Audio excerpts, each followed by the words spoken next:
spirit of St. Louis has landed. Actually, Scott Berg parachuted from it as they flew over, and he is here.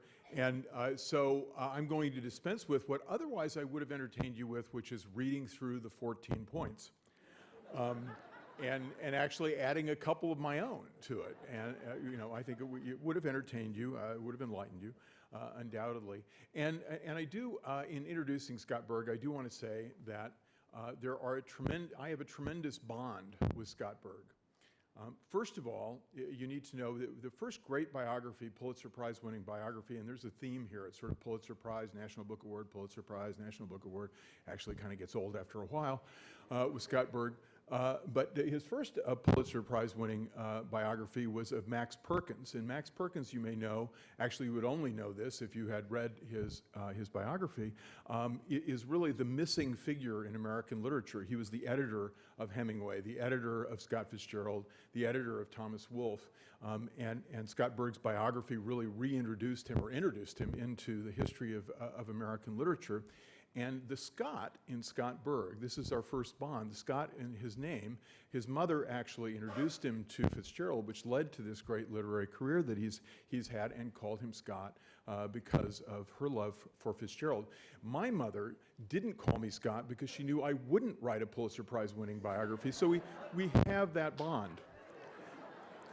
And there is another bond we share. My late ex-father-in-law, you have to follow the trail there a little bit. Brendan Gill, who was a New Yorker writer, is the other Lindbergh biographer. He was actually the official Lindbergh biographer, as Scott wrote the unofficial Lindbergh biography. But we have this bond in that we've both been to Anne Morrow Lindbergh's house. Anne Morrow Lindbergh probably remembered Scott, not me. And so we have that bond as well. And we both have memorized the 14 points, so that's another one. But he also wrote a memoir, not a biography, but a memoir of his relationship, his friendship with Katharine Hepburn, which is a fascinating book. And I also have a relationship with Katharine Hepburn. My late ex-father-in-law, Brendan Gill, again, follow the trail there, wrote a biographical essay for the New Yorker of Philip Berry, who wrote the Philadelphia Story, among others, The Holiday, et cetera, in which Katharine Hepburn starred. He writing these. And while he was writing this essay for the New Yorker about Philip Berry, Katharine Hepburn called, and I answered the phone at the Gill household, and she said, "I'd like to speak to Brendan Gill." And I said, "I'd be happy to go get him for you." And she said, "That will be fine." Now, our relationship wasn't extensive, but it had warmth and it had depth. So as you can see, I'm pretty excited about Scott Berg showing up tonight because of all these bonds that we share, all these things that we share. But actually, what I'm really excited about is this is an important biography, the Wilson biography. He's written, as I say, Pulitzer Prize winning biographies, National Book Award biographies of Max Perkins, of Lindbergh. He's written great books about Sam Goldwyn and about Katharine Hepburn. He has every right to be called America's biographer, America's greatest biographer. This is an important book. It's an important book for a lot of reasons. We in Kansas City have a special relationship to World War I because of the Liberty Memorial, the 600,000 troops that went through Union Station on their way to war. General Pershing, General Pershing, a great Missourian, and the commander of our forces, the AEF, et cetera. So there are a lot of reasons for us to be interested in World War I, but there are also reasons for all of us to be interested in Woodrow Wilson. He's obviously a great figure. I mean, what you'll learn from this biography, among other things, and it's not as widely known as it ought to be because of our concentration on World War I, but the domestic agenda of Woodrow Wilson, the incredible success of his domestic agenda in the first couple of years of his presidency, 1913 to 1915, really has maybe only one corollary in American political history, which is Roosevelt's 100 days. The Federal Reserve, the reduction of the tariff, I could go on, and probably will. But it was an extraordinary moment. That's kind of lost to history and brought back to us Scott Berg. And of course, there's Wilson's personality. the man, the great romantic, the 250 letters that he wrote to Edith Galt, who he was, as president, after his first wife, whom he loved, died. The 250 letters that he wrote from the White House as he's contemplating going into war, as he's trying to stay out of war, in a great romance, which I think Scott Berg is magnificent in describing. And then the tragedy of his attempt to get us into the League of Nations at the end of the war, the strokes that he had, again, brilliantly described by Scott Berg in this. A friend of mine who is someone we've had in the library, John Lucas, a great American historian of the 20th century, wrote an essay about 20 years ago, sometime around the 50th or 60th anniversary of the end of, actually it was the 50th anniversary of the joint death, roughly speaking, they died about a week apart, of Woodrow Wilson and Vladimir Ilyich Lenin. Wilson and Lenin died about a week apart in 1924, about whose legacy, and this is in 1974, I guess, he wrote this essay, whose legacy would triumph.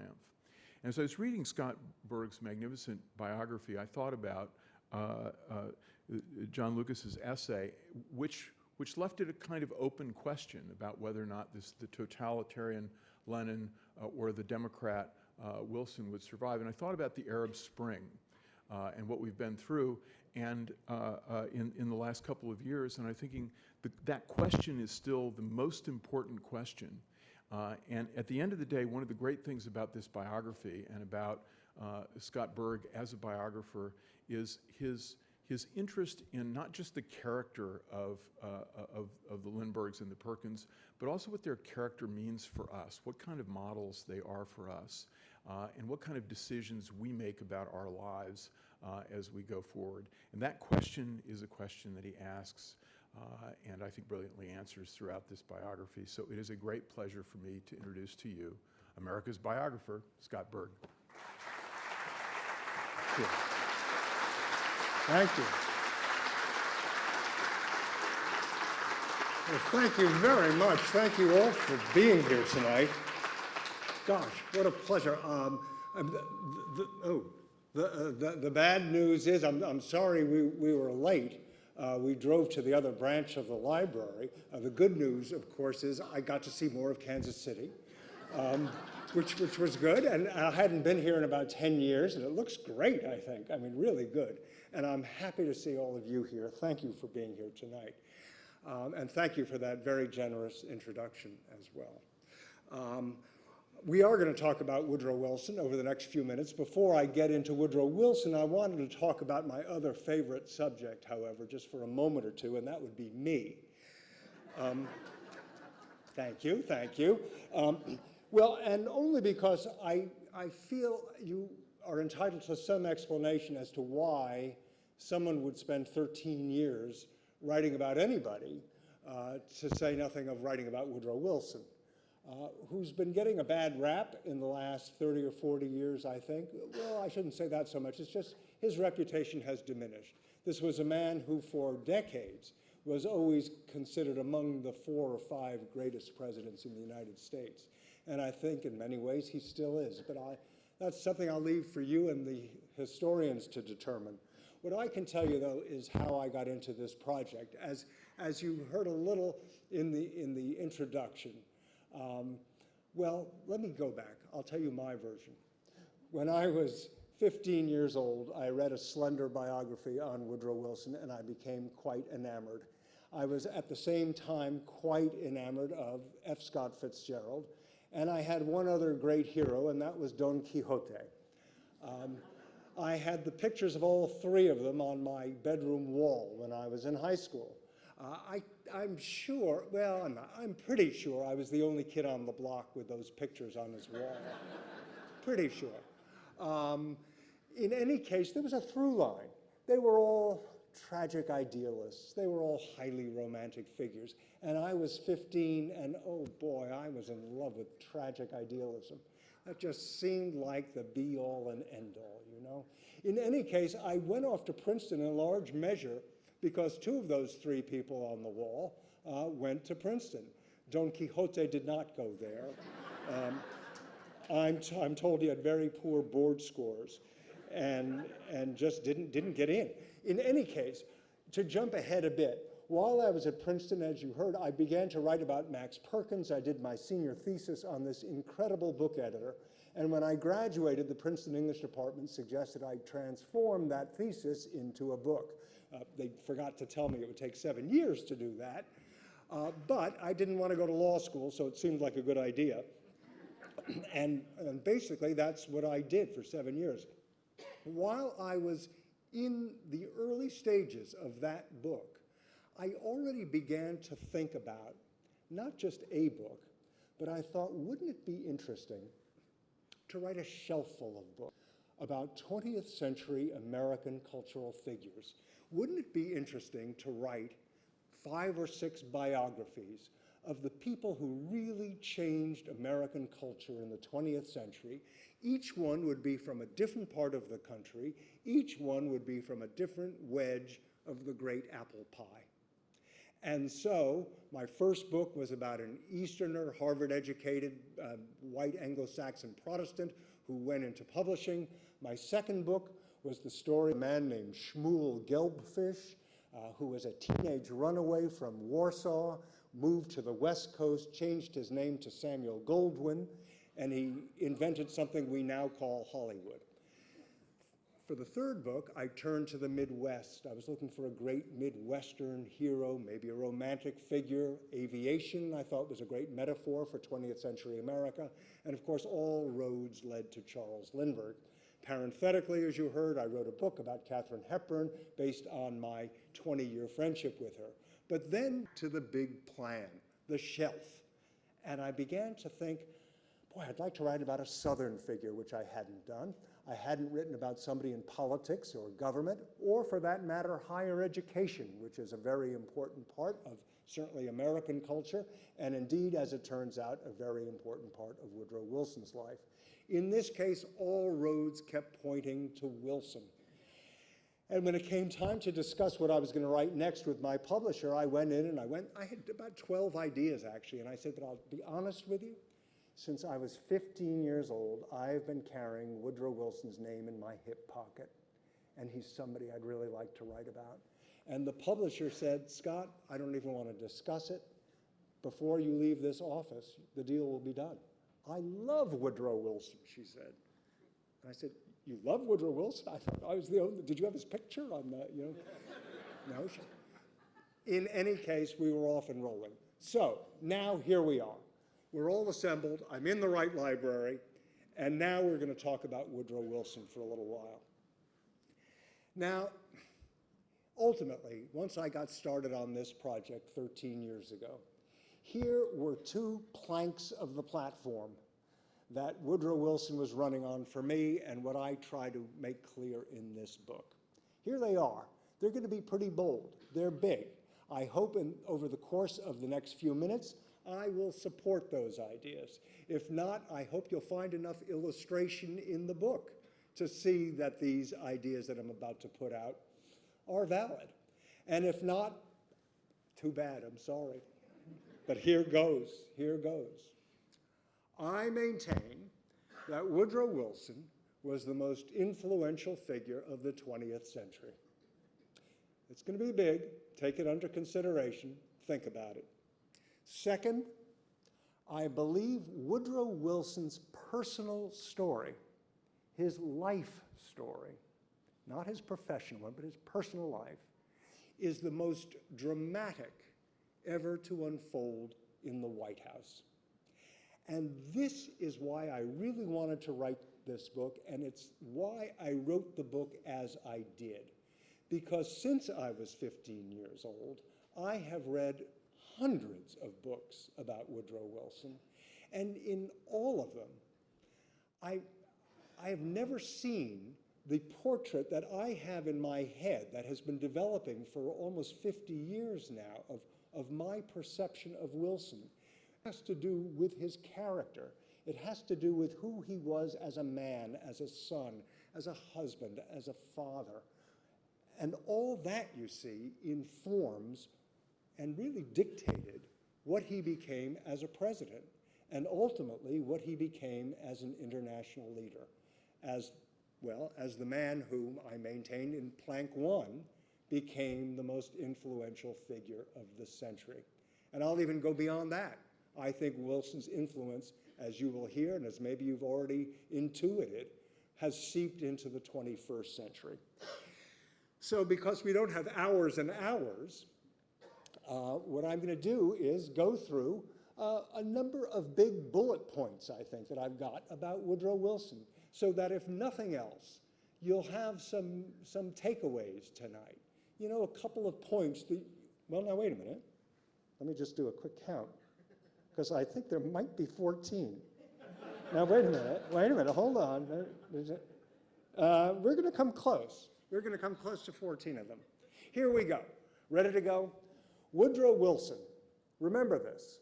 Woodrow Wilson was the first Southerner elected to the White House since the Civil War. This is extremely important to hold on to when you consider his life and when you consider even the world in which we live today, because it goes back to this boy who was born in 1856 in Virginia. His father was a Presbyterian minister who moved throughout the South. So young, I was going to say young Woodrow, but in fact his name was Thomas Woodrow Wilson. He was known as Tommy as a little boy. He was known as Tommy until he graduated from college, in fact. And if you want to win a bet in a bar tonight, say, what was Woodrow Wilson's first name? And put $10 down, and you'll walk away a very rich person tonight. But Tommy Wilson grew up in 4 states of the Confederacy. He grew up in Virginia, Georgia, and the 2 Carolinas. Woodrow Wilson's first memory, he's not yet 4 years old, but the first thing he remembered, and he remembered it all his life, was the election of 1860. He's just a month away, 2 months away from being 4 years old. And he remembers lots of hubbub outside the corner house in which they lived in Augusta, Georgia. And what he remembered hearing was this: Lincoln was just elected. There's going to be a war. Now, very few of the biographies of Woodrow Wilson, if any, make anything of this, or they certainly don't make much of it. I think it's a very telling detail. I think it's an important matter that a 3.5-year-old should carry this with him for the rest of his life, as Wilson did. It was very traumatic. And indeed, he remembered the war. He remembered Reconstruction in the South. He saw the devastation that this war wreaked upon this region. Woodrow Wilson said for the rest of his life, there is one place in this country, in this world, he said, nobody needs to explain anything to me, and that is the South. It's part of his DNA. It informed everything he said and did. This is a little boy who actually saw Robert E. Lee ride through the streets of Augusta. He saw him eyeball to eyeball. He carried this with him, and it is going to have a great effect on him 50 years later when his nation is considering going to war again. And Woodrow Wilson, as you will hear, as you probably already know, did what he could to keep us out of war, because Woodrow Wilson, to remind you, is the only president of the United States who grew up in a country that lost a war. He grew up in the Confederate States of America, and that's it. And he remembered all those adverse feelings, carried them with him always. Here's another one. Woodrow Wilson was the most educated president we have ever had. I hesitate to say he was the most intellectual. One cannot forget Thomas Jefferson, of course, and I think if we went through the list, we'd find a few others who are arguably intellectual or more intellectual than Wilson. But Wilson was the most educated. It's a bit ironic because he was dyslexic as a child, a very slow reader all his life, but out of that dyslexia grew an incredible ability to read slowly, but to absorb everything. I pause to say he had a photographic memory because he didn't quite, but he had incredible powers of retention. A rather good gift if you're going to be president of the United States, it seems to me. Wilson, growing up in the South, went to the southernmost of the northern schools. He went off to Princeton after a kind of abortive attempt at college, after 1 year at Davidson College. But once he got to Princeton, this rather parochial, young, in many ways immature man really blossomed. He really found himself there. And it was a most interesting culture in which he found himself, because Princeton, well, as a president of Princeton, when Wilson came back as a professor would later say, Princeton was the finest country club in the United States. And it was. It was beautiful. It had these great green swards. And it was basically made up of the sons, not just of the rich, but of the very rich, of the richest men in America. And this was an enclave that this poor Presbyterian minister's son from the South came and witnessed. And he absorbed it all. And it really had a deep effect on him, this notion of being excluded from certain parts of the Princeton education, especially because he so valued education. Being a good Presbyterian and the son of a Presbyterian minister and grandson of a minister and generations back, Presbyterianism, which for centuries had really wedded the notions of education and politics even with their religion. And so this really stuck with Wilson. Well, in any case, after Princeton, by the time Wilson had graduated, he had already proved himself something of a political scholar. He was harboring rather secret dreams of having a political career. And so in preparation for that, he did a great deal of independent reading and writing. And within weeks of his graduation from college, he had his first political essay published. And this is quite remarkable. He was 21 years old. And there he was, already a published author on the subject of politics. And in fact, he sent it off to a journal in New England, which did publish it. And his editor was a young man considering a political career himself. And it's so ironic, because this man was named Henry Cabot Lodge, who would later have a little more to say about the writings of Woodrow Wilson, as you will learn. Well, after getting out of Princeton, writing and reading about politics all the time, Wilson's now beginning to think, how do I act upon this dream I have of going into politics? And he sort of doped it out a bit. He realized that most people who had become president had trained as lawyers. And he also realized that most of our presidents came from Virginia. And so Wilson enrolled at the University of Virginia Law School. Smart boy, put it together. And so he went, and there he was, and after getting his legal training, he decided to open a law practice. He selected what he considered a real boom town at that point, which was Atlanta, Georgia. And so he went down there. He went into partnership with a new friend. They opened their office. And Woodrow Wilson turned out to be a truly terrible lawyer. I mean, he was just no good at it. He wasn't interested in practicing law, and he was there for a year or two. He got 0 clients, none, zilch, none. And finally, he was considering giving up the law, which made good sense because his father really couldn't support him much longer.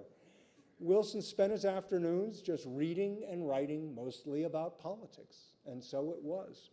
He became quite enamored of the British parliamentary system, in fact, which he really preferred to the American Constitution, even though he loved America and he loved the Constitution. But Wilson realized he had to give this up, but before he left Georgia, before he left Atlanta, he did get one job, which his mother got for him. And it was, she had inherited some property from a relative who had died.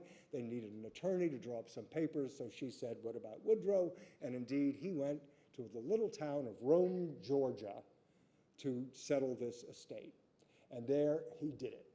But there also something wonderful happened to him, and that is this Presbyterian minister's son met the local Presbyterian minister's daughter, a girl named Ellen Louise Axon, a very beautiful girl, rather talented artist, extremely well-read, and the two of them really did fall in love with each other. The big problem they had is Woodrow Wilson had no career, and he had no job.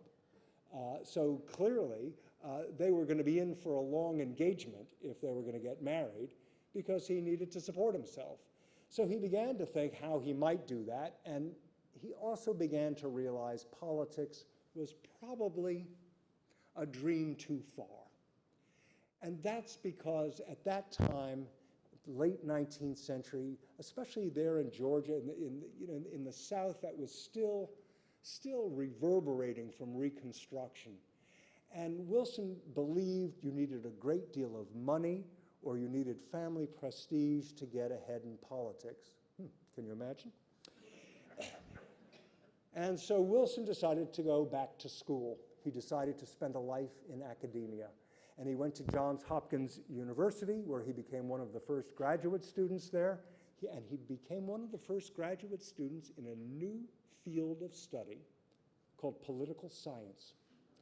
And Wilson became one of the first political scientists in this country. And even before he had completed his doctoral dissertation, he got a job offer. And it was to teach at a brand new college in Pennsylvania called Bryn Mawr. And it was an all-female college. And when they opened their doors, Woodrow Wilson was among the first of the professors there.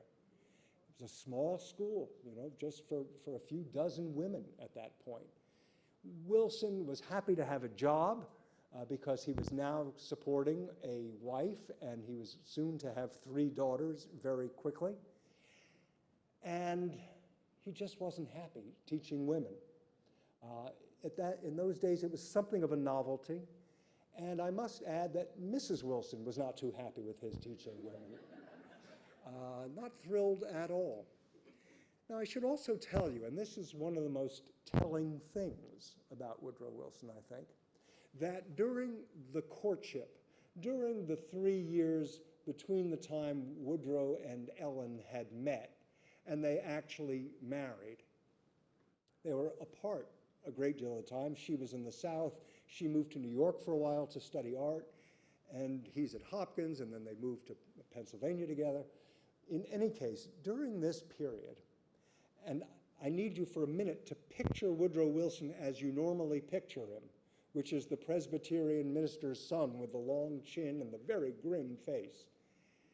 This man and Ellen exchanged thousands of love letters. Now let me rephrase this. They exchanged thousands of the most passionate, intimate, emotional letters I have ever read between two people. And I've read the Brownings letters, I've read the Adamses, and I'm telling you, that's Rebecca of Sunnybrook Farm next to Woodrow Wilson. They're extraordinary. And I kept thinking, this can't be Woodrow Wilson. And these letters, sometimes they go on for 15 or 20 pages. And I love you, and just how many ways? I mean, they were sickening. I mean, at a certain point, enough, we got it. And he would write a 20-page letter, and then that evening, he would send her another 20-page letter. Anyway, finally, they did marry, they did have their children, they started his educational career. Wilson left Bryn Mawr College after a very short time. He went to Wesleyan College in Middletown, Connecticut, and then he got the call, indeed, he had been waiting for, if indeed he was going to have a life in academia, and that was to return to his alma mater, Princeton. He was offered a teaching job at Princeton, and this was a very big deal. Immediately, as he had as an undergraduate, now as a young professor, Woodrow Wilson proved himself indispensable in the Princeton culture. He was just a go-getter. He was everywhere, organizing debating societies, football teams, writing plays for the football team. You know, he was literally, I mean, he sort of did everything and became immediately the most popular professor on campus. He was a dazzling lecturer. It was that simple. And he was kind of brilliant, in fact, and highly educated by this time. Now, he became so indispensable that after 12 years, which is now to say 1902, the college, which formerly known as a country club, the trustees realized they were squandering this great opportunity they had to turn Princeton into an important educational institution, that they were not going to be able to do it with the existing administration, and so they made President Woodrow Wilson. They made him, unanimously, they elected him the president of the college. Over the next 8 years, Woodrow Wilson not only reformed Princeton and the way it taught, but it reformed college education in this country that affects us to this day. If you went to a college or know somebody who went to a college in which you majored in a subject, in which there is a sequence of courses within your major, in which you take electives that might complement your major, in which you had 2 lectures a week and then broke into a smaller class perhaps, maybe with a teaching assistant or a younger professor, maybe there was an honor code. If you had any of those things, you studied or know somebody who studied under the Wilsonian model. Those were all reforms Wilson gathered, put together, and created modern college education as we know in this country. Quite remarkable.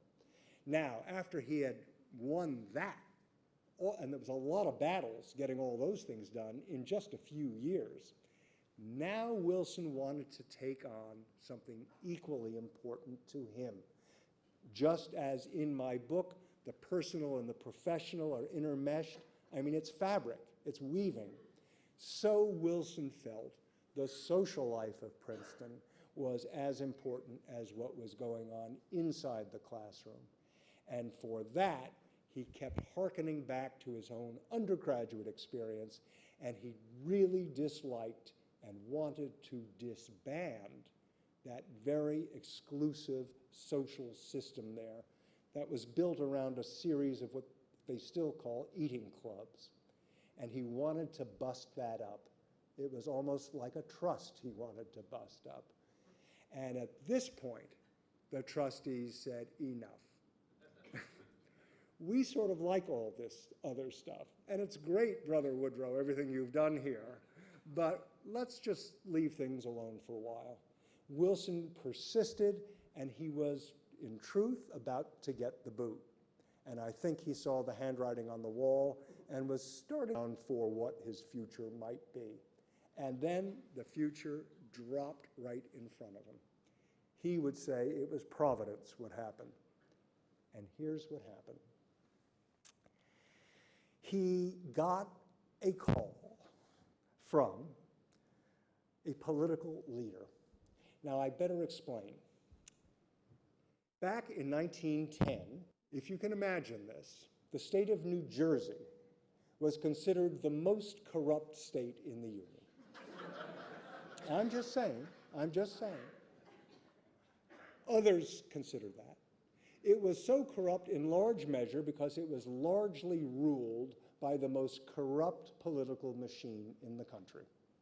And I know there are political machines all over the country, but New Jersey, I think, could really lay claim. And they had a brilliant idea because they were so corrupt, their reputation was so terrible, they thought what we need is a really good puppet. And what we need is to find somebody in the state of New Jersey with just a pristine reputation. And they all thought, what about that guy who runs Princeton?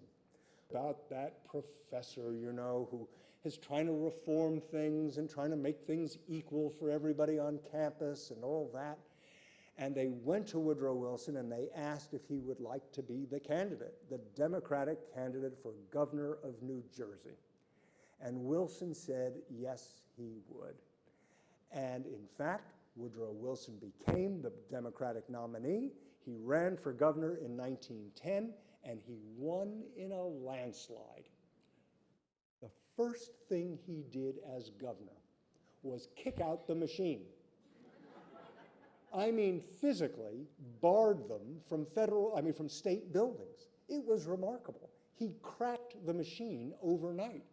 And now everybody in New Jersey is saying, who is this man? Everybody in the country is suddenly looking toward New Jersey. And now here's another bullet for you.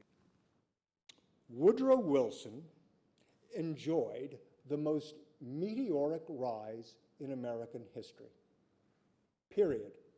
Go ahead, go through your heads right now. Think of people who got anywhere higher faster. You won't come up with one. I don't think you will. Who? I didn't hear it. Oh, Truman. No, Truman was in politics. He was in the Senate. Let me put it to you this way. In October of, now go with me, in October of 1910, Woodrow Wilson is the president of a small college in New Jersey. In November of 1912, he's elected president of the United States. Ooh, that's tough to beat. Sorry, thank you very much. Thank you very much. Thank you. And you walked right into the trap.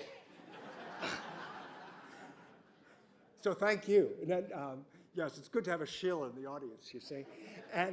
But this is the amazing thing. Nobody, you see, had a faster route to the presidency or a more unlikely route because he came out of academia.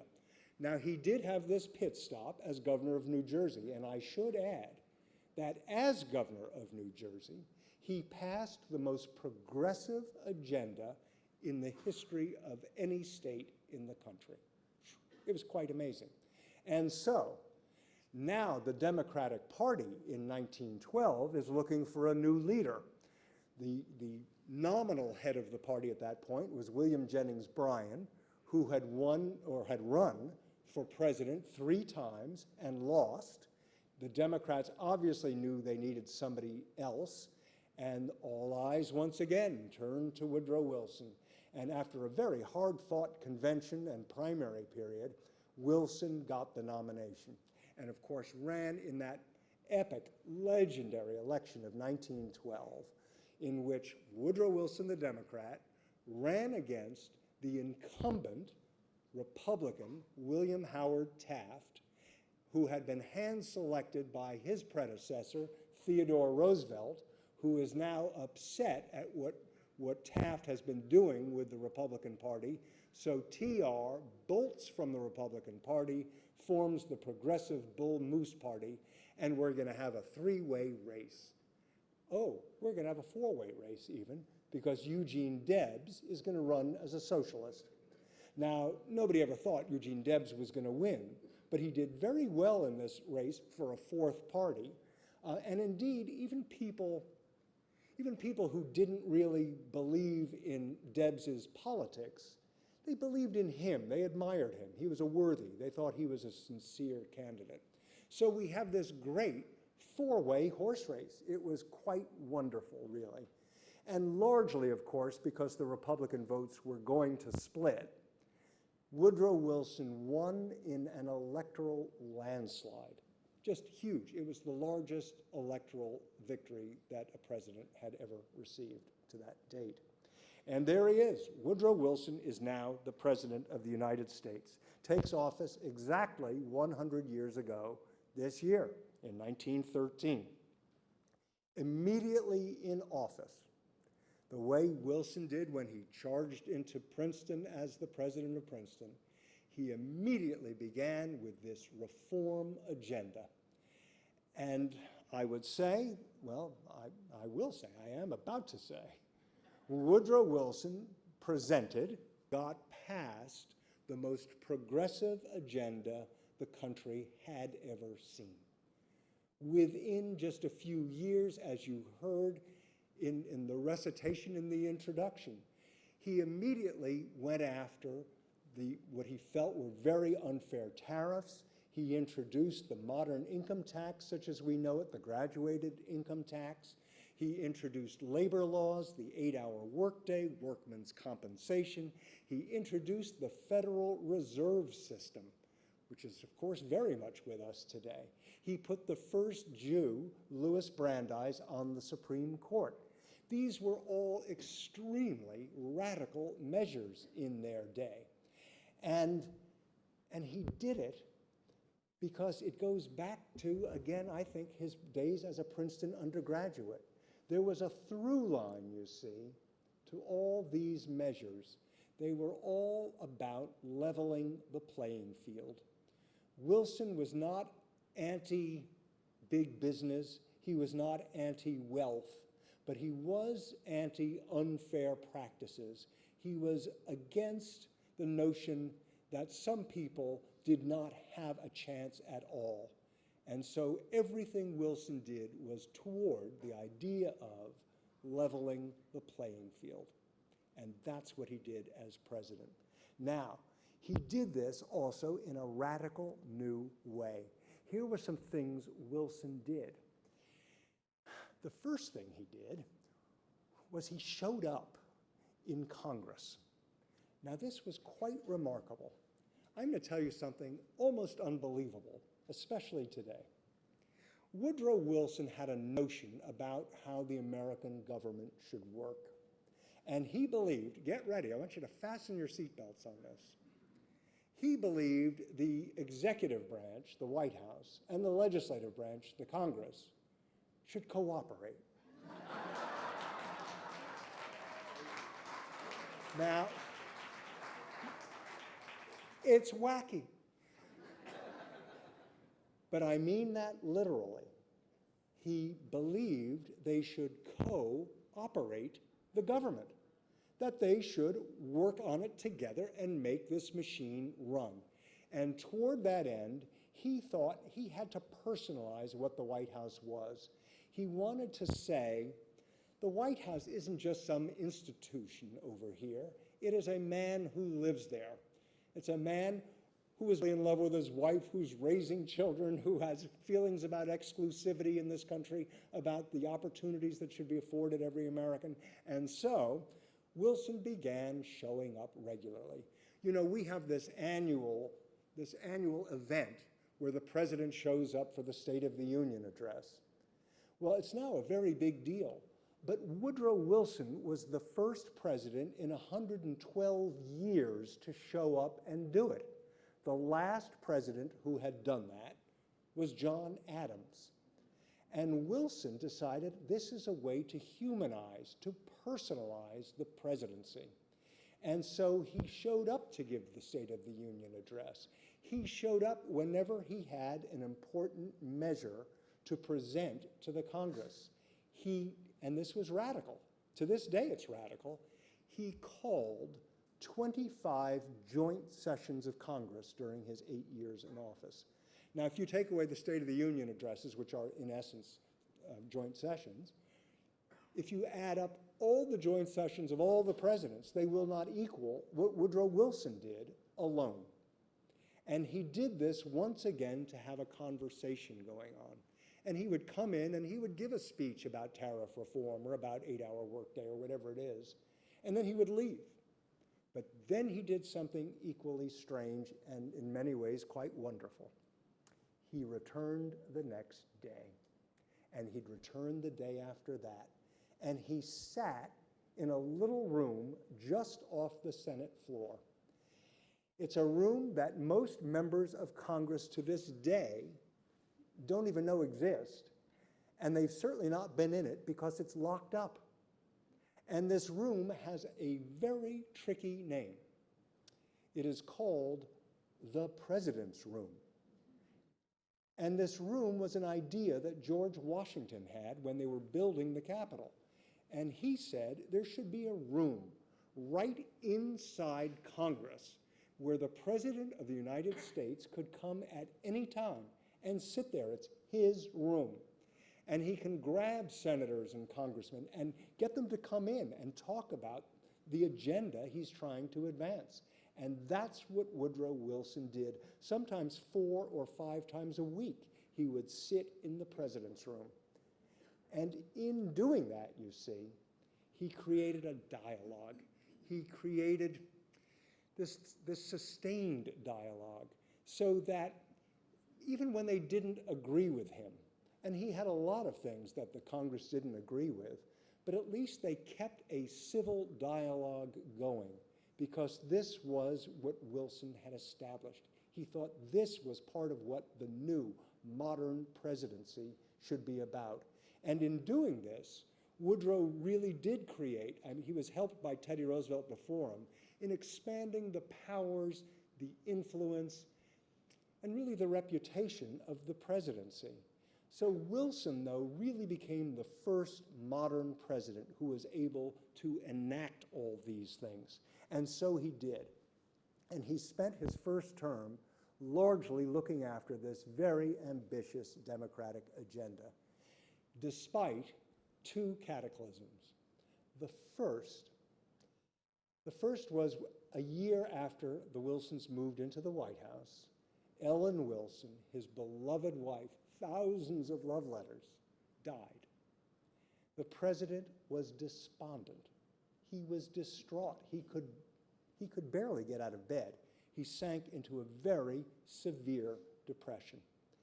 And really, the only thing that got him out, he was even contemplating resignation, in fact. I mean, he was so in love with this woman, as the letters will attest. But what got him out was the second cataclysm, and that was literally the week Ellen Wilson died, war broke out in Europe. And now Wilson had a major crisis to deal with. And the crisis, for the most part, was how do you keep America out of this war? And indeed, for the next several years, that's what he did, so much so that in 1916, he ran on the motto, "He kept us out of war." And this was extremely important to him because why? Go back to that personal story. This is somebody who remembered the devastation of war because he had seen it firsthand. He had lived through it, and he carried it with him all his life. But finally, by 1917, just shortly after his inauguration in March, which is when inaugurations used to take place before Franklin Roosevelt, the German belligerency simply was not subsiding. It was not letting up. They were torpedoing neutral ships. American souls were being lost at sea because they were passengers on these ships, most famously the Lusitania in 1915, but there were a dozen more ships that went down like that, less famous, with hundreds of Americans losing their lives. There was increasing sentiment for us to go in and do something, especially from the likes of Theodore Roosevelt. So it became a great consideration in this country. And then things were discovered in early 1917, such as the Zimmermann telegram, which was this secret note from Germany to Mexico suggesting they go into the war together, that Mexico join them and Mexico could win back her territories that the United States had usurped. And well, that was it. And so, on April 2nd, 1917, Woodrow Wilson gave a speech. It's one of his most eloquent speeches. And I should tell you, Woodrow Wilson was the last American president to write all his own speeches.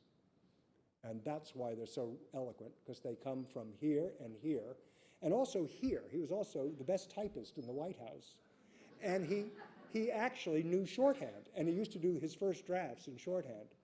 But on April 2nd, 1917, he delivered a speech to a joint session of Congress in which he called for a declaration of war against Germany. And within that speech is one sentence, which to this day, and I mean today, if you read the paper, is the foundation of all American foreign policy. And here's the line: "The world must be made safe for democracy." That's it. Now, when President Obama goes before the public, as he did a few weeks ago, and was talking about Syria, and was saying, Syria, by the way, a country that was drawn by Woodrow Wilson in 1919 after the war, but he was saying, in essence, he used this phraseology. He asked the question of, should America be the policeman of the world? On the other hand, can America see a dictator overseas gas and kill 1,000 of his people, including children? Can the United States just look the other way? Can the United States, with all its morality, not pay attention and do something? Well, these are questions that Woodrow Wilson was the first to pose for the American populace. And that was basically his interjection of a moral component to American foreign policy. For good or for bad, you can like it or hate it, you can love him or hate him because of it. But the fact of the matter is, we live in a world of Woodrow Wilson's making. And certainly in this country, our foreign policy, often used and often abused, goes back to Woodrow Wilson. Well, Wilson brought us into the war. We went in as commander-in-chief. He mobilized the greatest army the world had ever seen. At that point, the United States had an army the size of that of Portugal's. And a year, Woodrow Wilson had mobilized 2 million American soldiers and sent them across an ocean. The world had never seen the likes of it. We won the war, of course, and the ultimate reason Wilson allowed us into that war was so that we could dictate the peace. And Wilson went to Paris. Now get this. The President of the United States left for Paris and was gone for 6 months. 6 months the President was not here. He was in Paris drawing up this treaty, which was based on 14 points that he had. A lot of them were rather mechanical, but there was one point that wasn't mechanical at all. It was pure idealism, and it was that they should establish something he called a League of Nations. And the concept of the League of Nations was quite simple. It was that every country would gather regularly and sit at a table and be there to discuss any skirmishes, any differences between nations, and would settle them at the conference table before they exploded into war. And should war happen to break out, that there would be a kind of collective security because all the other nations would be there to defend the League and therefore would vanquish the outlier. And so it went. Now, in these 6 months that Wilson was away, the Senate was growing increasingly disgruntled. Wilson came home, found an extremely upset and increasingly Republican Senate, which at the end of the day has the power to ratify treaties. Only the Senate does. And after a while, Wilson realized they were not going to pass his League of Nations, his treaty, and so he decided to take the cause to the people. And in September of 1919, Woodrow Wilson embarked on what I consider it's certainly the most quixotic, it's a very romantic quest in American history, in which he went around the country, sometimes speaking 5 times a day, sometimes from the backs of these railway cars, un-air-conditioned cars in a very hot summer. And he was basically fighting simply for a cause.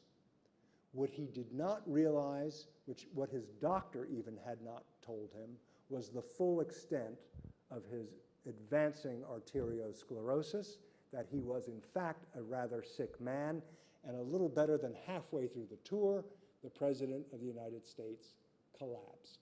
They rushed him home, and a few days later, Wilson suffered a stroke. And now the story gets really good.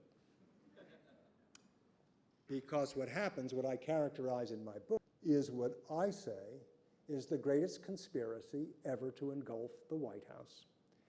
Because for the next year and a half, Mrs. Wilson the second Mrs. Wilson, because what also got him out of his despondency was he met an attractive young widow in Washington a year after his wife died, and he began to court her. He wrote hundreds of the most passionate love letters you have ever read. I mean, this time they really had to be passionate, because now he's in his 50s, you see. This is his last stab at love. So he's really got to make it work, but he did. In any case, the new wife, Edith Bowling Galt Wilson, and a few doctors conspired to keep from the rest of the world the fact that the President of the United States suffered a stroke, and a pretty bad one. He could still speak, he could still think, but he was paralyzed completely on one side. His emotions were all out of whack. As we know, strokes very often affect one's emotional system. And his judgment was periodically very much off. And for the last year and a half, nobody saw the President of the United States without passing first through Mrs. Wilson. No document requiring a signature, no decision, no policy paper, no memorandum went before the President's eyes until Mrs. Wilson vetted it first, decided which few of the thousands of such items the President would see, and then she would present the opinions on either side. And so it has been asserted that Edith Wilson became the first female President of the United States. You'll see in the book, arguably yes, arguably no. She would be the first to say she made no decisions he didn't make, that she was just a steward, but you will see that just in deciding what he would decide, she was acting in a semi-presidential manner at the very least. And so the Wilson presidency ended. He hobbled out of the White House, the lamest duck who ever did leave the White House, and he became the only president to remain in Washington after the White House years. He lived in a house just a few miles away from the White House, and there, over the next 3 years, he simply faded away, physically, mentally, emotionally. He was replaced by Warren Harding, who tried to undo everything Wilson had done, starting with making us isolationist again, bringing us back to normalcy. But then something happened. And Harding helped, you see, because even before he died, which he did in office, he revealed himself to be pretty corrupt. And if not corrupt, rather immoral.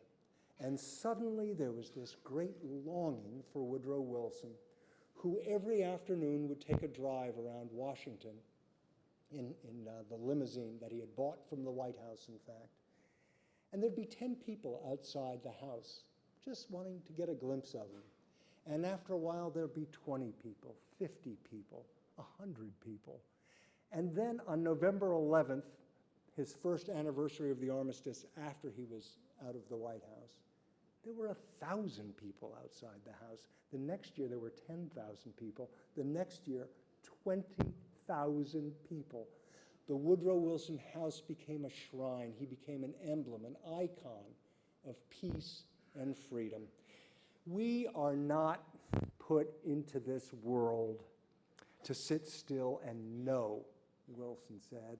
We are put in it to act.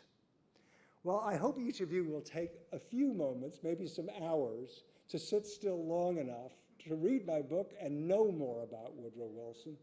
And then I hope you will act too in letting more people know about him. Because again, whether you like him or hate him, we live in Woodrow Wilson's world today, and people should know where we came from. Thank you very much.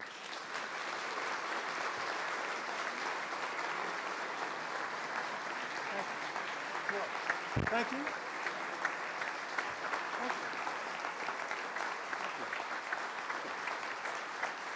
Thanks. Oh, thank you, thank you, thank you. You're very kind. Now, I've kept you all after, yes, I kept you all after school, but I'd be happy to take some questions. The book is for sale in the court. Sir, first up. was a college history major, and I'd always had a great impression of him. When I was in my 30s, I learned that somebody whose opinion I respected told me that President Wilson was a horrible racist who kicked all of the African Americans out of the civil service in Washington, D.C. Didn't think they ought to have to work with white women. Your book suggests some truth to that, but that it's much more complicated, perhaps much more complicated than that. I was wondering if you could expand on it, because I found it fascinating. Yes, thank you. And I'm so glad you asked this too. And had I had another half hour, I would have just talked about that. And I tried to go into this in the book as much as any other subject, because it is the blackest mark against Woodrow Wilson. And ironic that the most progressive president to date, that is, should also have been the most regressive racially. And I would say he was not a horrible racist, if one can have gradations of racism, but he wasn't. He was a rather genteel racist, if there's such a thing, in that he was not a hater. He did, in fact, introduce segregation to the federal offices in Washington, specifically the post office and the Department of Treasury, where African Americans were holding jobs. Woodrow Wilson did not remove them from civil service, did not remove them from the federal government. What he did do, though, was he enacted Jim Crow. He had segregation there such that the blacks would work either on one floor and the whites on another, or different sides of the floor. They would have separate lunchrooms. They would have separate lavatories. As a great black writer of the day said, you know, they did not share soup or soap. And that was the case. Now, Wilson did it, I believe, and I think I give you enough evidence in the book that I hope readers will believe. He did it because, again, going back to the South, he was born, you know, pre-Civil War and all this, and I don't want to say just that, oh, because he's from the South, that's the way he was, because he wasn't quite that. But he knew enough Southerners who were. He knew that was the prevailing sentiment in the South. And he knew, or he felt, that the country was not ready to integrate. The Supreme Court had only recently, 1896, ruled separate but equal in this country. And it took a while, it took another half century before the state of Kansas did something about it, in fact, when another Supreme Court decision dealt with it. So that's kind of where Wilson fell. Now, that being said, and I'll take a cynical moment here, I do think there's one other element to Wilson segregating Washington, which of course sanctioned segregation everywhere in the country, but that was this. He had this very ambitious political agenda, and it's gonna be tough to pass. He's gonna need, if he wants to pass any of it, that block of Southern Democrats that made up a third of Congress. And he needed not a few that could leave, he needed everybody. They all had to be part of this. And they made it very clear, literally his first weeks in office, that if you're starting to get, you know, integrationist in your thinking, you are going to get nothing out of this Congress. And indeed, he just stopped it right there. I mean, integration talk ended. And it was rather painful because once they did segregate Washington, going through his letters, I could see he heard from both sides. He heard from Southerners saying, well, how can you still, though, appoint black men to be judges around the country? And how can you have them even working in the civil service? And then you had people from other parts of the country saying, what are you doing? I mean, you know, we've already had some integration in some of these offices. How can you stop the progress now?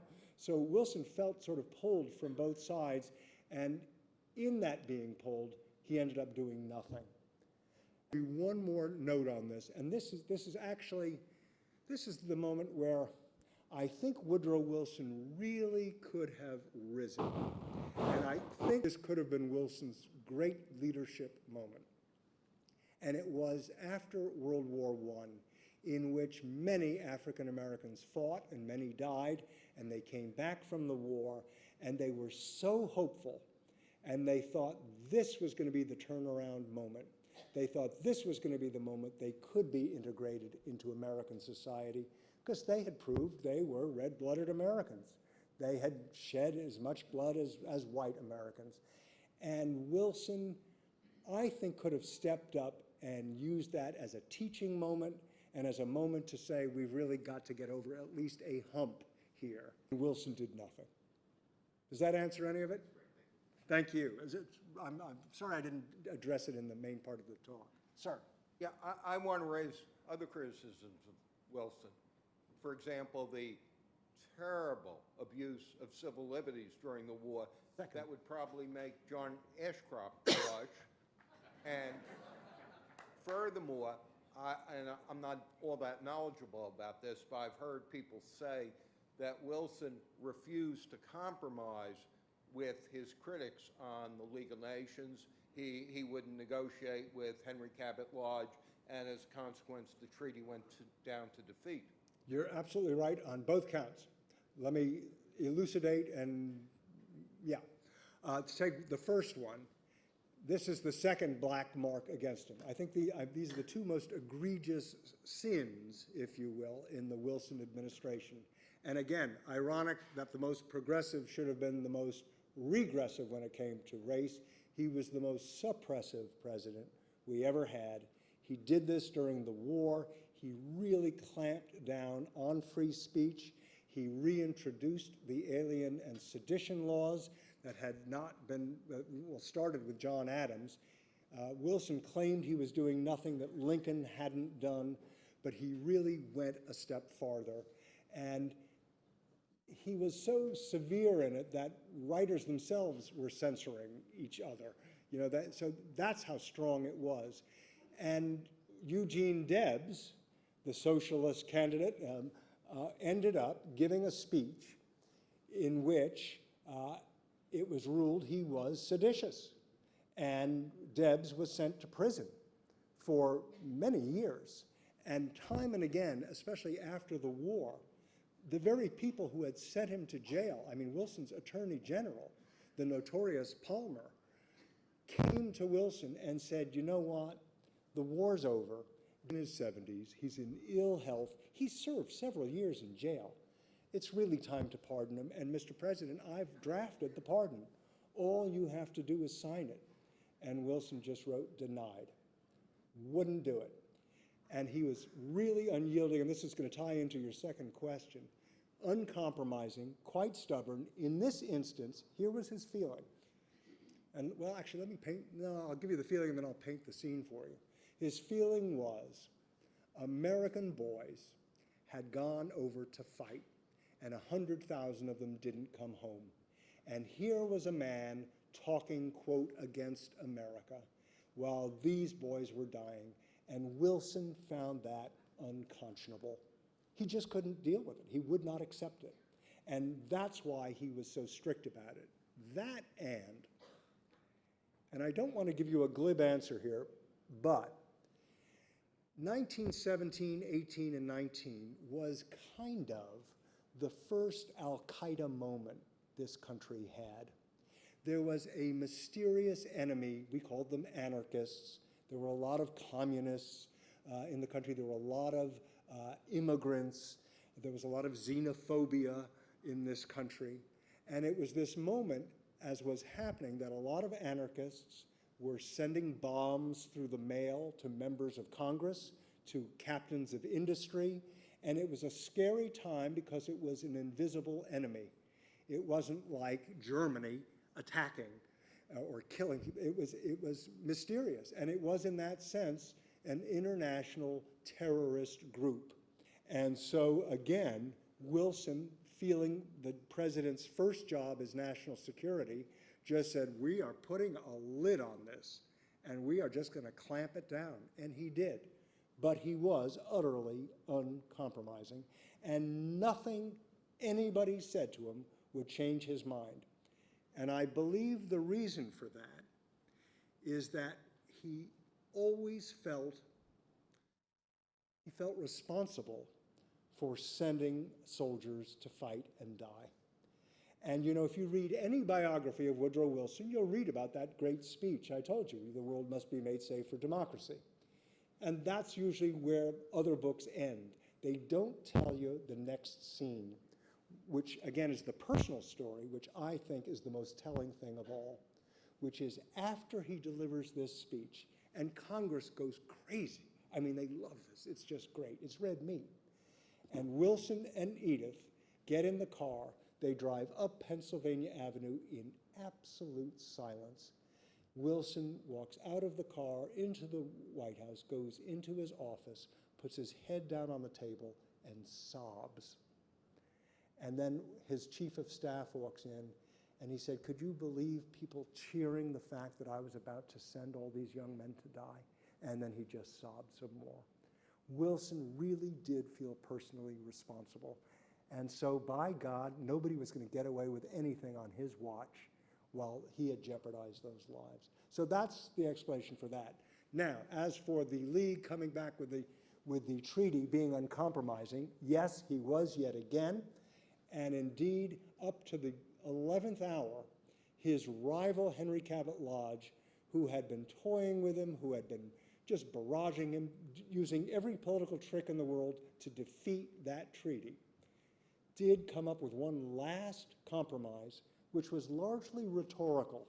It was a few sentences, and Wilson just wouldn't buy it. And I say two things about that. I think that it is Wilson's greatest strength that he was so uncompromising in his principles because he believed, how dare you compromise an ideal? But it's also his tragic flaw. And this is a man who shot himself in the foot. Or better, he stabbed himself in the heart. And it killed him. It really did. That deal with it? Yes, Good. thank you. You're welcome. Until recently, I'd always thought that Wilson supported the 19th Amendment. But recently, I also learned that he initially opposed it and only supported it when he saw it was politics that were necessary. I think much of what you said is accurate. He was against it before he was for it. And here's how it went down. He was always for women having the vote, but you're quite correct, he was against an amendment to the Constitution. And early in his presidency, he would come up to New Jersey and vote in every election for women to have the vote in New Jersey and da-da-da. Now, by the time Wilson brought us into the war, we're now to 1916, he's leading us into it, and he's beginning to rethink. And this is a man who really loved women and had 3 daughters, I remind you too, who had no small amount of influence on him. But by 1917, by the time we're in the war, and the 19th Amendment movement is just stuck, it was going nowhere, Wilson had a kind of, he saw the light. And here's what he saw. I think 2 things. The first thing was, here we were fighting a war for democracy overseas, and how could he wage that war when half the American population could not vote, could not take part in American democracy? And I think that troubled him pretty deeply. The other thing he realized was, during the war, women had really stepped up in new ways. And everybody in the country saw the role they were playing, really keeping this country moving along. And so overnight, he became the most dramatic and effective spokesman for the 19th Amendment. Look, he was a politician to some degree. I'd have to say politics was part of it, but in the big way, I don't think it was, because it was still unpopular. It was unpopular with people in power. So I don't think he did it for political reasons, as also he never really did much in his life for political reasons. He didn't take polls, he didn't put his finger in the wind. He did what he honestly believed in his heart. And by 1917, he was out there slugging for the 19th Amendment, such that even the radical part of the movement, the Alice Paul left wing of the group, really applauded the end and said Wilson really brought that about. So it's another aspect of Wilson too, which is that he believed politicians, people in government should change. He didn't believe you should be stuck in one way of thought because the world keeps changing. And he did in this instance. He started out a little behind the curve and he ended up way ahead of the curve. You're welcome. Yes, ma'am. First, thank you for a wonderful presentation. Thank you. My question may reveal that I have not yet had the pleasure of reading your book, and I've written it, so I promise that will make it more concise. Oh, good. Do you agree with John Barry, the author of The Great Influenza, that history may have been dramatically changed by the debilitation that President Wilson suffered following his really near-death experience with the flu while he was in Paris? That author believes Wilson would have successfully fought the harsh terms of the surrender that both France and England pressed for, and that those harsh terms are what led to Hitler's rise and World War II. Well, now you've got so much in there. Gosh, whoa. I mean, pack the whole century into one question. Okay. Well, let's start with the germ, which is influenza. Right. And I think John Barry's book on the influenza pandemic is a wonderful book. I'm not sure I agree with him, though, in that. While Wilson was in Paris, he was ill several times, and he exhibited some very bizarre behavior on a few occasions, no question about it. Now, John Barry thinks, in fact, he says in one sentence, it was simply the flu. And I don't think it was for a couple of reasons. First of all, there had been no other incidents of influenza in Paris during that period. And that seemed a little strange, not only to Wilson's doctor and his closest friend, Cary Grayson, but also to doctors years later in retrospect analyzing that question. What I do think happened, however, though, and this I know because I was also given access to some of Dr. Grayson's records, some of which had been public before, some of which had not been public before. But we now realize that Wilson had been suffering from strokes for 30 years. Very minor ones as far back as when he was a school teacher, when he was at Princeton as a professor. And he lost vision in one eye. He would often get paralyzed on his left side. You know, it would come back, but there were clearly incidents going along. And I think in Paris, he had two, not major, but not minor incidents. And there's one day that's just plain cuckoo. There's one day, I mean, literally, you know, there are four men basically drawing the map of the world. They're dividing up countries and so forth. And there's one day where Wilson, just before a big meeting, walks in and says, I don't like the way the furniture's arranged. The purple is clashing with the green. We have to move all the red chairs over here and all the blue chairs here. And the doctor's just sort of looking at him and says, why don't we take a walk, Mr. President? And that was it. Nobody ever talked about it. But I think he was having a cerebral episode. And again, we know now there are great emotional swings that can accompany strokes. And I think that is what was going on in Paris. Now your big question, hiding. The treaty in the end, largely I think because of whatever was going on health-wise, also the president's now been away 6 months. And he's got to get home. And indeed, in the 5th and 6th months, he's starting to make quick decisions. He just wanted things sewn up. And he made a couple of small compromises and one or two big compromises. Now, what he really didn't do, though, is he didn't sell the ranch. And the French and the British especially really wanted to punish Germany. Wilson, from day one to the end of the talks, always said, you must not punish them. Go back to the little boy who grew up in the South in the Civil War. You know, if you punish the South too much, they'll want to rise again. And Wilson kept saying, if you are too severe with Germany, he said, in 25 years, all these countries will be fighting again. And if you pull out your calendar, he got it almost to the Monday.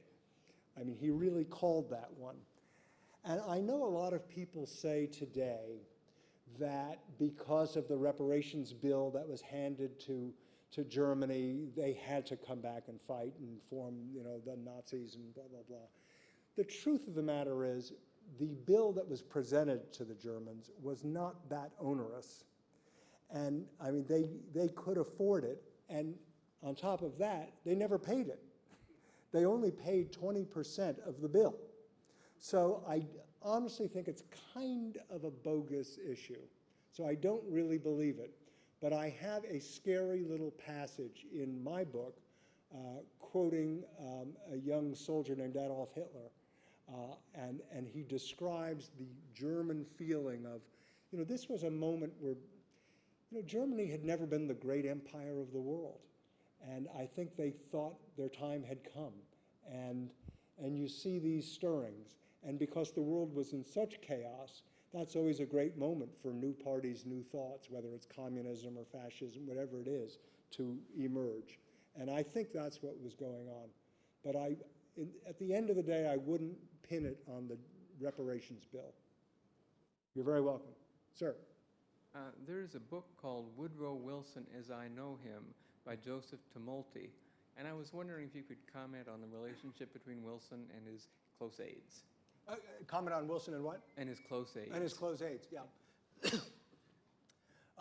Yes, Wilson had a little, well, there was really a troika. There were three men especially who were extremely close to Wilson, certainly as advisors, and ultimately they became friends of his. One was Joseph Tumulty, whom he knew from New Jersey, who had been an old-fashioned New Jersey Paul, who helped manage Wilson's gubernatorial campaign and then went to the White House with him. Wilson never thought a lot of his intelligence, but he thought he was very politically keen. And so Wilson always listened to him and never really knew the full extent of all that Tumulty did for him. A lot of PR work behind the scenes. In the end, after they had left the White House, Tumulty did a dumb thing in which he sort of promised publicly that he could get a line about something from President Wilson endorsing something, which he couldn't do. And as a result of that, Wilson stopped speaking to him. I mean, he had been Wilson's most loyal soldier, and it seems like a fairly minor infraction. It certainly wasn't a capital crime, but Wilson stopped talking to him. Then he had Colonel House, this wealthy Texan who became his #1 political advisor, really the first, well, he was a great foreign affairs man. He was really the first national security advisor this country ever had. He was unpaid by the government, unpaid by anybody, but he served at the beck and call of Woodrow Wilson. Wilson said, "He is my second personality." And when Wilson, those 6 months he was away, he did come home for 3 weeks for the opening and closing of Congress. While he was gone, he left House in charge. Well, House had always sort of been in the shadow of Wilson. Now he's got 3 weeks where he's sort of running the world. And House rather liked this. And he's giving press conferences, and he's getting photographed, and he began to make some concessions to Clemenceau of France and Lloyd George of England. And when Wilson came back, he thought House had really sold us out. And they finish up all their work in Paris, and Wilson, it's time for him to come home. At the train station, everybody comes out to wish Woodrow Wilson well, see him off. Colonel House is there at the train station. Woodrow Wilson shakes hands goodbye with him, never sees him again, never spoke to him again. This is the way he operated. He could do this. And he did that with his closest friend at Princeton, a professor who'd done him wrong once as well. So as somebody said in the book, Woodrow Wilson was a very good hater. And if you crossed him, that was it. Curtain came down. Ma'am. My question is about the United Nations. I would like to know what you think Woodrow Wilson would think of the current United Nations, and if given the power, how he would change it. Ooh. Well, this is a little difficult for me to answer because basically, I will answer it, but I don't do speculative history. I'm not a tea leaf guy who says, oh, this would happen in the world, but it's a fair question. But strangely, I think it's largely unanswerable because I think the United Nations was built on the faulty foundation of the failed League of Nations. So going in, I think people have been wary all along that, oh, well, you know what happened to the League of Nations. We didn't even join it, and it really ended up doing nothing, and in the 30s they were ineffectual because, so I think while the ideals are the same as Wilson's, and the concepts are the same as Wilson's, I think it started with a sprained ankle. It was just never fully able to run. And I think Wilson would have said, why didn't you do it right the first time, you know? So, because I think the problem, this is maybe more me than Woodrow Wilson, but I think he might feel this too, but I think the problem with the United Nations is largely a psychological one. It's that people don't have ultimate faith in it, I think. And we don't quite, it's not really consistent in what it does, and it seems weak. And Wilson's concept was of an organization that was not weak at all. It was going to be all powerful, in fact. So that's a wobbly answer, but it's tough for me to say.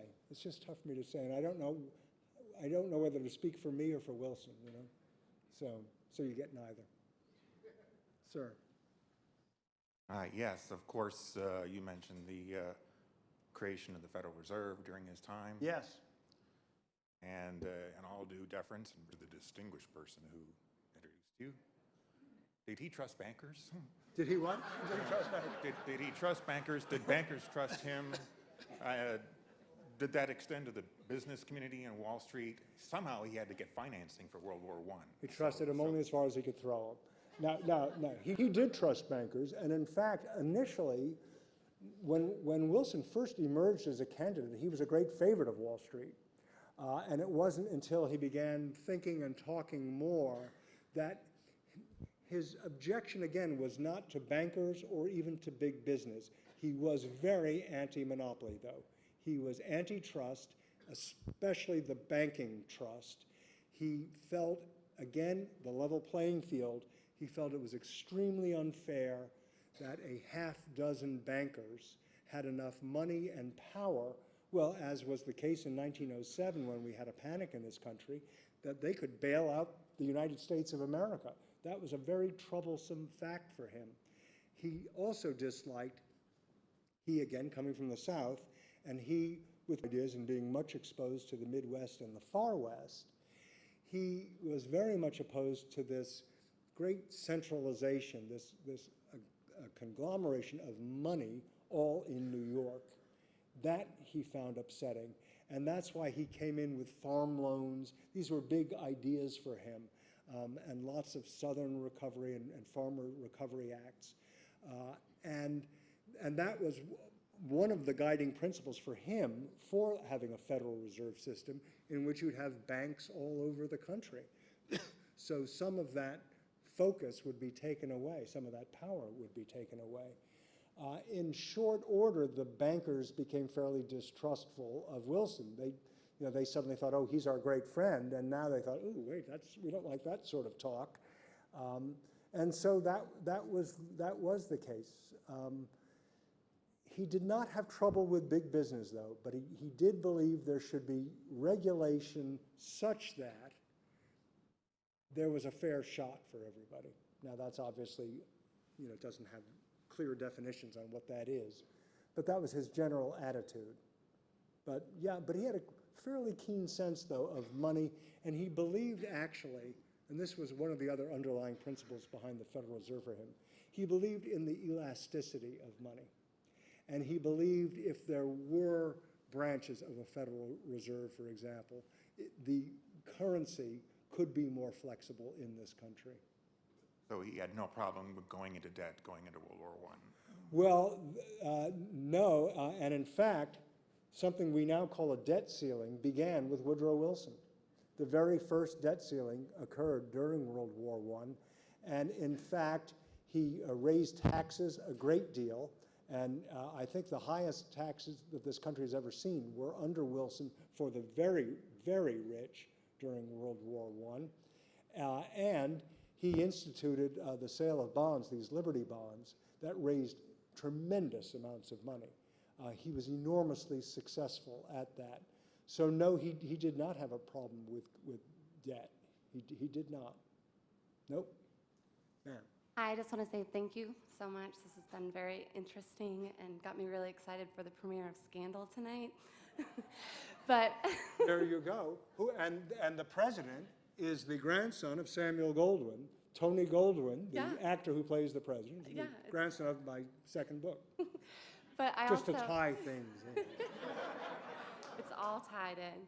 But you were talking at the beginning about this great series of 20th century thinkers of biographies of 20th century thinkers, and I was just wondering what and if we can ever expect to see a non-white piece of this apple pie and who that would be of. I would like to think that. I keep searching, and I would like to think maybe a woman as well. So it's the issue is finding someone, first of all, who hasn't been written about a lot, but most important, through whose life can I tell a bigger story? Samuel Goldwyn's one life and career let me tell 60 years of Hollywood history.